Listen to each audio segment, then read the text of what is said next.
ñu ngi leen di nuyu di leen ziar di am mbégte ci jokko bi wala jokkowaat ak yéen naam gëj nañu déggante ci cadre bi nga xam ne mooy cadre politique waaye namm naa leen loolu ñuy dëgmal nag loo xam ne dinañu delloowaat ca fi mbir mi nekkoon mooy suñu activité politique tey damay waxtaane kii en tant que Ousmane Sonko président du parti Pastef les Patriotes waaye dinaa njëkkee kàddu yi ci massawu suñu mbokk yi nga xam ne tey ñu ngi ci ay jafe-jafe boo xam ne débordement lii nga xam ne mooy fleuve Sénégal moo ko andi laata may sori rek di leeral ni ñu bëri jàpp nañ ni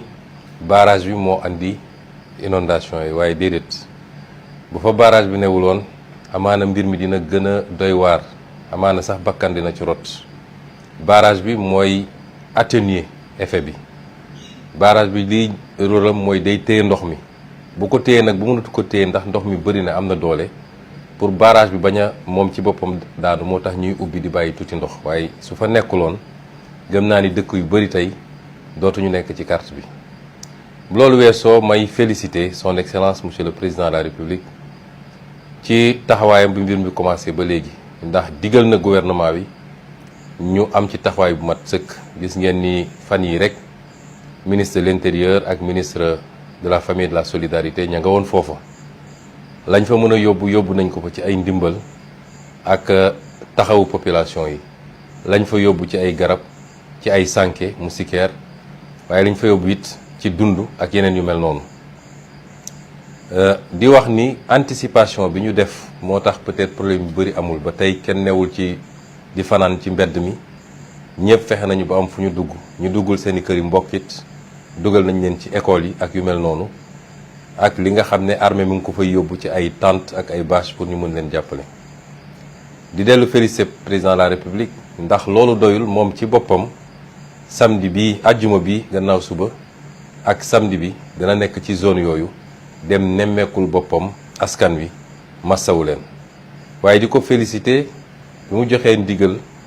gouvernement bi dégager enveloppe 8 milliards boo xam ne dañ ko jagleel rek dimbale ñi nga xam ne ñi ngi ci situation bi ba seen dara du manqué ci li nga xam ne lu mënul ñàkk la ci faju ci lekk ci woddu ak yu mel noonu kon ñu ngi leen di masaw bu baax xam ni phénomène naturel la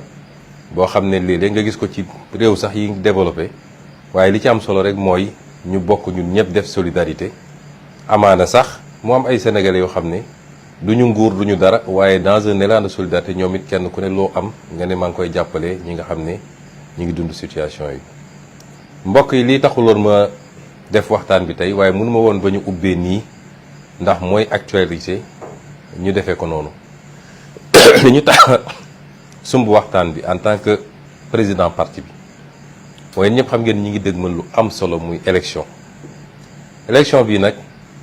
élection yëpp am solo sax waaye bii dama jàpp ni dafa bokk ci gën a am solo ndax dañoo am projet bu ñu bokk ñun ñëpp ñu nekk ci projet bi lu mat fukki at di ko xeex lu ne rek ñu daj ko ci kenn ku nekk yéen seede la ci amul ku ci mucc waaye ñu nekk ci ba yàlla def li gën ci réew mi doog a gën ci ñun mooy yëkkati réew mi teg ko suñu loxo jaarale ko ci confiance bi sénégalais yi am ba fal président Diomaye Faye mu nekk président de la république loolu jéego bi bu am solo ci li nga xam ne mooy projet bi bu ñu fàtte ni projet moo ñu dajale woon projet boobu def nañ ci jéego bu am solo waaye lañ ca war a defaat ci jéego bëri na ndax am na lenn lu ñu téye ci pouvoir bi muy li ñuy tuddee pouvoir exécutif ci bànqaasam yi mu yaay yëpp nag muy institution présidentielle ci boppam ak gouvernement bi nga xam ne moom la président wóolu muy doxal waaye xam ngeen ni pour doxal dëgg il faut ñu téye lii nga xam ne mooy pouvoir législatif muy assemblée nationale ndax seetlu ngeen ni diir bu gàtt juróomi weer yi ñu nekk ak ñoom ñu yor assemblée gis ngeen jafe-jafe yi ñu doon assez andi ak gàllankoor ngir bañ rek ñu développé li nga xam ne mooy suñu gis-gis ak suñuy politique yi tax sénégalais fal ñu. élection boobu nag la ñu dëgmal muy élection bu am solo ndax sénégalais am nañ kóolute gu rëy a rëy si ñun te gëm naa ni bu doon benn la dem bu yokku na tey ndax bi ñu toogee ba léegi lañu taxawee sénégalais yi mooy wax leen dëgg ak jëf dëgg càmbar réew mi wax leen li fi nekk ak liñ fi ba ak niñ ko yàqee te fas yéene it lépp li nga xam ne conséquence la ci ñu tiire ko mooy ku fi def rek lu defut dañ ko layoo. loolu bokk na ci solo sax am majorité bu confortable ci assemblée nationale ndax lu bëri ñu naan yéex na dafa yéexut waaye dafa fekk yoonu réew mi moo ne am na xeet yoo xam ne ñi ñu mel ni ministre ba ci président de la République ak ñu mel noonu kenn mënu leen àtte lu dul haute cour de justice te haute cour de justice assemblée nationale moo koy taxawal procureur mënu leen woo juge mënu leen woo. loolu bokk na ci ñenn ñi nga xam ne tey heure bi waroon na leen fekk ñuy wuyu mënuñu leen woo ñu wuyu ndax ñoom ñoo yoroon majorité assemblée nationale te lànk ne duñu taxawal haute cour de justice. loolu lu ndaw la ci solo mais li ëpp solo mooy barki démb gannaaw bi ñu càmbaree réew mi fi mu toll wax leen ni leen gars yi doon nëbb yëpp lii la. weddi bi nag bëri na waaye am na werante yoo xam ne jarul ñu ci sonn nañu doxaat tuuti rek ay fan laa la wax démb recevoir naa FMI sama bureau waxtaan nañu yeneen ak yeneen sénégalais yi dinañu gis loo xam ne ëpp na sax li ma leen waxoon ci njombe yi nga xam ne bàyyi nañ ko fii ci réew mi. moo tax lappi beeg wax ju bëri ji fay ay nit ñu lay waxal jaru ko waaye gannaaw bi ñu leen waxee ni ñu yàqee réew mi ne leen woon déficit bi juróom benn dong la ndekk ci déficit bi ëpp na fukk ne leen li nga xam ne mooy bor bi 73 dong la ndekete war nga cee yokk nu mu tuuti 10 points loolu mooy li gën a tuuti lu bokkul ak suuf si ñu jaay yi ñu séddoo lu bokkul ak contrat yi lu bokkul ak surfacturation yi lu bokkul ak or yeeg jamaa yeeg lu ne xam na fi loolu lépp nag gannaaw bi ñu leen ko leerale te fas yéene ko doxal ni ñu ko war a doxalee muy woon suñu première phase ndax bu leen fàtte ni toujours dama leen di wax ni nun nu ñuy doxalee lépp dañ koy xalaat tënk ko daat koy teg ci stratégie boo xam ne jamono ju nekk rek am na lu mu méngóot noonu la ñuy continuer doxalee nekkuñu ci improvisation. ñaareelu fànn bi mooy woon ñu wax leen nag lii nga xam ne mooy programme président Bassirou Diomaye Faye ñu falee ko muy téere boobu ngeen di gis léeg-léeg nataalam ak sama nataal nekk ci muy profession de foi buñ ko falee gannaaw bi ñu toogee ba léegi nag yor lenge yi mën a am nag information yoo xam ne tëwoon nañu xam li xew ministère des finances xam li xew ministère de l'économie xam li xew ministère de l'agriculture ak feneen ñu dajale loolu yépp tëggaat ko ci xalaatin gi nga xam ne moo nekk ci programme président Diomaye loolu mooy lañ leen présenté keroog muy agenda de transformation du Sénégal ci ñetti pàcc bu njëkk bi muy vision 2050 ñaareel bi di master plan 2034 ñetteel bi di plan quinquennal bi moom lañ leen présenté barki démb ci nu ñu musul a présenté nag référentiel ci Sénégal gis nañ fi stratégie de croissance accélérée gis nañ fi SNDE gis nañ fi Sénégal émergent plan Sénégal émergent waaye Sénégal musul gis ñu liggéeyee ko nii def ko ci lu yaatu ba pare ñëw présenté ko Sénégalais yi ci nii te fas yéene continuer phase communication bi pour Sénégalais yi gën a xam li ñuy liggéey loolu ne woon phase 2 bi waaye loolu ñu leen woon te àdduna bi yëpp ba ci soo seetaanee télé étrangère yi sax ñëpp dëppoo ni def nañu liggéey bu mucc ayib présenté nañ leen programme bu ambitieux waaye programme bu réalisable bu dee Sénégal yëpp takk nañ seen digg nag ñu jublu ci liggéey te man gëm naa ni looloo am. bi ñu dajalee loolu yëpp nag mu des nag pour ñu mën a dem ci loola dafa am lu mu laaj lu am solo mooy ñu am moyen législatif bu ñu ko defee mooy téye assemblée nationale bi ba loi bu ñu bëgg a wote mun koo wote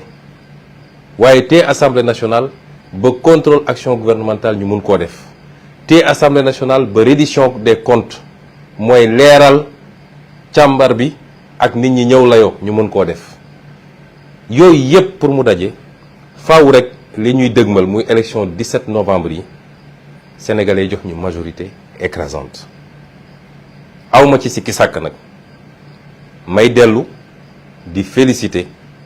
les militants et les militantes de PASTEF ndax tànn yombut mënoon nañu tànn parti ba tas mënoon nañu tànn nit ñi gedd waaye kenn yëngatuwul kenn génnul ci parti bi kenn demul ci rajo yi di yuuxu gis nañu feneen ak feneen nit ñaa ngi reyante nit ñaa ngi gedd nit ñaa ngi dem loolu li muy wane mooy jàpp naa ni patriotisme bi ñu woote woon te essayé ci yar militants yi mu ngi commencé ñor bu baax a baax a baax ñu xam ni réew mi ñu tax a jóg kenn ku ne nag bu ñu demee ba jàpp ni lii méngoo na ak yow te war nga koo mën a def dañ la ko dénk ci lu àndul ak parparloo waaye ku ñu dénkul it ku ñu investirut it du tee li tax ñu jóg mooy fexe ba Sénégal baax te su baaxee ku ñu fal ak ku ñu falul ku ñu nomee ku ñu nomewul kenn ku ne di nga ci gis sa bopp loolu dafa mel ni militants yi léegi xam nañ ko ñu leen ciy félicité leen wax ni yoon bi foofa waaye yemul foofu la ñuy dëgmal dafa laaj ay moyens ndax ñëpp xam nañ campagne lu mu doon bi mooy doon suñu juróom benneelu campagne bi ñu commencé politique ak léegi doon suñu ñetteelu élection législative ba ñuy door 2017 juróomi oto yu mat sax mënuñu ko woon am la ci ëpp dañ daan dugg ci benn dëkk di dox fu marché nekk nga dugg fa fu gare routière nekk nga dugg fa di def ay porte à porte ba yàlla jox ñu benn député muy man mii kon ñuy dox boobu ba léegi te saa suñu dëgmalaan lu mel nii dañuy daje ne ñun kenn ku ne na seet lu mu am ñu dajale ko ñooy premier parti boo xam ne def nañu fundraising bu ubbeeku ñëpp gis ko sénégalais yi wuy suñu militants yi wuy suñu sympathisants yi wuy suñu dërëm bu ñuy utiliser ñu xam ni fii la jóge mën a déclarer suñu bilan ministère de l'intérieur ne ko lii de la ñu dajale te fii la jóge bu la neexee demal nga vérifier ko loolu nag tekkiwul ni tey nekk nañu ci pouvoir rek mbir yi dafa war a changer parti politique waa parti politique bi ñooy organiser di financer ko ba baa aussi ñuy voter loi yi ñu war a voter pour régler définitivement la question du financement public des partis politiques mais même bu ñu ko defee amul benn réew boo xam ne financement public des partis politiques mooy tax partis politiques yi am seen autonomie boo demoon tey Amérique candidat bu nekk mi ngi def des levées de fonds te pourtant am na financement public waaye loolu mënul doy moo tax bu ñu toogoon ba ñu ne Pastef egg na ci nguur gi ñu ne wooteetuñu dajaleetuñu suñu am pour mën a dem campagne li muy tekki mooy ci keesu état bi la ñuy jëlee te ñun dañoo woote jubal ak jubbanti araamal nañu suñu bopp dërëm bu ñu moomut ñu koy jël di ko jëfandikoo loolu nag ñu woote te doon ko jëfe démb tey lañ koy gën a jëfe mooy lu toll ni tarfataay du jóge ci keesu état naan day financer suñu campagne si suñu bopp lañ koy jëlee waat looloo tax ñu bëgg a lancer waat fundraising bi nga xam ne moom lañ ñu xamee ñu koy def di ko def fii ci biir réew mi di ko def ci diaspora bi la ca bees nag mooy bëgg nañ ko mandargal ci benn giga meeting daje bu mag a mag boo xam ne samedi bii le 19 incha allah lañ ko fas yéene def fële ca Dakar Arena fas yéene fa dajale lu kenn mësut a dajale Sénégal ci ay nit yu ñëw wuyu ci seen parti wuyu ci seen projet xam ni projet bi day door kese ñi ngi ci jéego yu njëkk yi dañu ne ñeneen ñi dañu ne juróom fukki at ma ne mun na koo weesu fuuf bu ñu defee li ñu war a def ba Sénégal yi teg ci seen bët projet boobu di door nag moo woote waat waa projet bi ñépp ñu bokk ci projet bi moo xam da nga am carte de membre di militant moo xam da nga di sympathisant moo xam da nga di sénégalais lambda rek te wóolu li ñuy def wóolu li président Diomaye commencé wóolu li gouvernement bi di liggéey bëgg ñu am majorité bu confortable bëgg ñu am campagne boo xam ne campagne bu mucc ayib la ñu la ciy woo ne la ñëwal samedi le 19 samedi bii ñetti fan a ci des ñu daje ci Dakar Arena won Sénégalais yi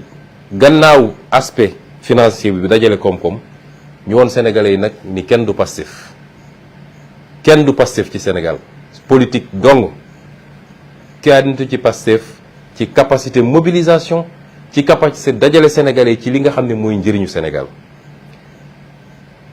démonstration boobu di démonstration politique tamit ndax dañuy dëgmal élection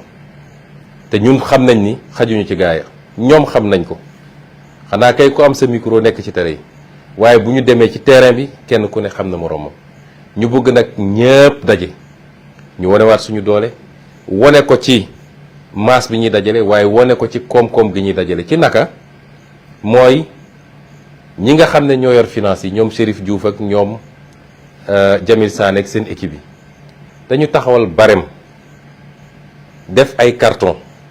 premium ba ordinaire ñi nga xam ne nag takkal nañ leen ndomb fii ci biir parti bi tey ñu nekk ay ministre nekk ay DG nekk ay directeur nekk ay chef d'agence ba ci ñi nekk maire yeeg ñoom seen maire yi sax mun naa leen ci wàññil def ci deuxième catégorie bi ñooñu nee nañu li ñuy xaar ci yéen mooy seen carton 1 million la kenn ku nekk ci yéen 1 million mooy minimum bi waaw ku ci mel ni nag Fadilou Keita am sa 5 millions boo ndee ñu jël waaye loolu mooy le minimum ci loo xam ne ci la ngay fayeeku la mu lew la domm nag mooy salaire ba ngay fayeeku nga comp ci daal di ne lii sama contribution la ñeneen catégorie yi am na ñoo xam ne 100 000 la am na ñoo xam ne 50 000 la ba ñi nga xam ne nag ñooy samay xaritu bopp muy ndaw ñi nga xam ne léeg-léeg amaana seen loxo jotul seen gannaaw ñu leen su ngeen di ñëw ca stade ba su ngeen di ñëw Dakar Arena na ngeen gànnaayoo 1000 francs kese muy seen contribution ci campagne bi. noonee nag lañ koy defee ci diaspora bi yëpp tamit def ko ci département yi daal di fixé wu nag objectif boo xam ne war nañ cee dajale lu ñu permettre ñu def ci suñu campagne dañ ko war a defee. lii mooy woon dëgg-dëgg solos waxtaan gi may waxtaan ak yéen te am yaakaar ni dinañu am lu kawe suñu njort di wax ñëpp ñu ngi leen di jox daje Dakar Arena waxtaan bi dina am solo trop surprise yi dina bëri dinañu waxtaanaat suñu waxtaanu politique nag ndax léeg-léeg mbubb bi ngay sol ci ndomb tànk yi dina tax nga am loo limité ci wàllu politique waaye bu politique dellu see rek fa woon na woon moo tax ñu ne leen su ngeen ñëwee waxtaan bi dina neex dinañ ci waxtaan ci levée de fonds bi dinañ ci waxtaan ci réew mi dinañ ci waxtaan ci ñi nga xam ne bëri na ci ay parti politique yoo xam ne jël nañu seen résolution ne dañuy ñëw bokk ak ñun jaxasoo dugg ci biir parti bi te ñu yàgg ànd ak ñoom depuis ay ati at bëggoon def loolu balaa sax nguur gi di tàbb suñu loxo waaye gis ngeen fitna yi ñu tegoon tax ba jotuñu koo def kon ñu ngi leen di gërëm di leen sant di leen jox rendez-vous ce samedi 19 incha allah la ca des nag les équipes techniques ñu yor finance yi dinañ ko leeral ci compte yi compte Orange Money yi compte Wave yi ak yeneen ba nga xam ne contribution yi mën na démarrer dès maintenant samedi cappaandaw bi rek lay doon waaye duñ ko tëj samedi sax dañuy continuer rek di ubbi ba nga xam ne ñëpp dinañ mën a contribuer te bu élection bi jeexee ñu def lépp bilan bu leer nañ présenter leen ko comme niñ ko doon defee waaye déposer ko ministre de l'intérieur ne ko ñun suñu campagne nii lañ ko financé ndax nag Sénégal dafa am lu fi war a jeex mooy nit yuy génne ay milliards di ko politiquer te kenn mënu wax fu xaalis bi jóge loolu su dul blanchiment d'argent détournement de fonds publics la faw mu jeex fi nag te bokk na ci loo xam ne ñun yàgg nañ joxe signal bi waaye tey lañ ko war a gën a mën ñu ngi leen di gërëm leen sant asalaamaaleykum wa rahmatullah